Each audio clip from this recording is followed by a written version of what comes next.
والله بكسر الهاء إني على قناعة لو الجزائر جارة لفلسطين ما قامت إسرائيل أساسا.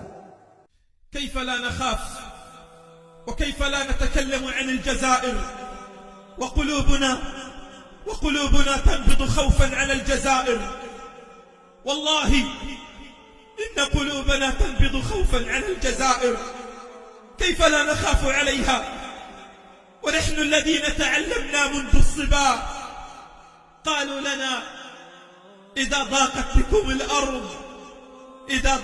بكم الأرض فاذهبوا إلى الجزائر.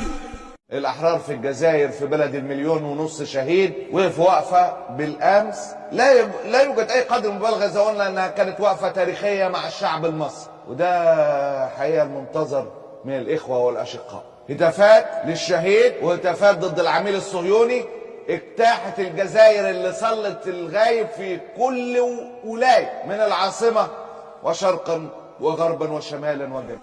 فهي جنة وعالم آخر.